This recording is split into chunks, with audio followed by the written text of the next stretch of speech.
poder e capital, tá certo? Atinge, do nosso ponto de vista, o seu ápice, exatamente, como já dizíamos logo antes, no momento da formação dos estados e economias nacionais. É nessa hora que se juntam sobre um mesmo, como se houvesse uma sobreposição de vários projeções, assim, vários mapas, uma sobreposição de um só príncipe, uma só moeda, uma só dívida pública, um só sistema de crédito, um só sistema de bancos, um banco central e uma identidade nacional. Isso é uma coisa absolutamente gigantesca, o que significa, do ponto de vista da revolução da história, o que aconteceu aí. Não é? É uma coisa, é muito difícil da gente olhar a história de frente para trás. Aliás, é muito fácil olhar de frente para trás porque fica tudo parecidozinho, tudo parece que era assim mesmo que tinha que ser. Não, mas não tinha que ser assim. Não tinha que ser assim.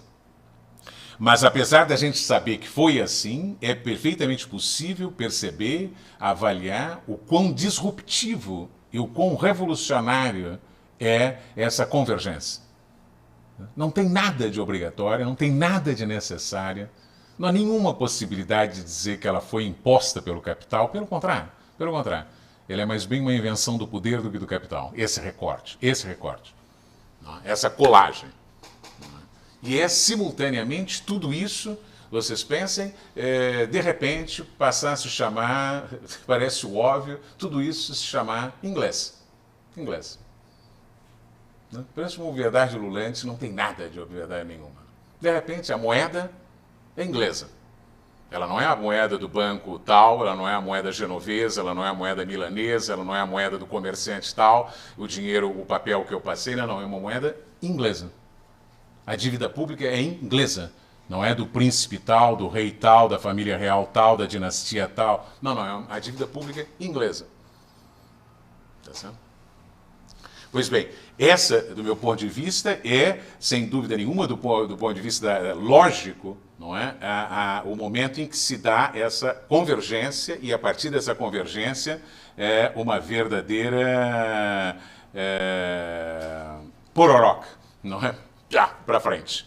Essa é a grande criação europeia, eu diria que é muito mais do que a Revolução Industrial, tá certo? Que já é uma espécie de decorrência dessa convergência e da explosão de energia e de poder que nasceu dessa coincidência de fronteiras entre o poder, o mercado, a moeda, o crédito, a tributação e as finanças. E isso aconteceu da maneira mais próxima daquilo que poderíamos chamar perfeita na Inglaterra. Apesar de que, em alguma medida, também aconteceu na Holanda, em alguma medida, mais atrasado, bem mais atrasado na França. Muito menos, quase nada, de jeito nenhum, na Espanha. Exatamente isso não aconteceu na Espanha. É como se a Espanha tivesse sido um império sem ser um Estado nacional. Não é? E é nesse sentido que nesse livro, sobretudo os nossos ensaios, eu uso a expressão para me referir a este fenômeno, que a partir daí, quer dizer, ao contrário do que muitos supõem, isso era o momento em que nasceu o Estado Nacional inglês, acabaram-se os impérios. É a vitória da forma do poder do Estado Nacional contra a dos impérios. A minha tese é exatamente, não foi assim. Esses estados que nasceram, os pioneiros, eles nascem, não é, como num movimento de introversão, mas esse movimento de introversão como que gera uma condensação de energia que joga imediatamente eles para fora. Então o Estado Nacional nasce se delimitando e se expandindo. E por isso os chamei no meu ensaio, na verdade, Estados-impérios. São minotauros, sempre foram.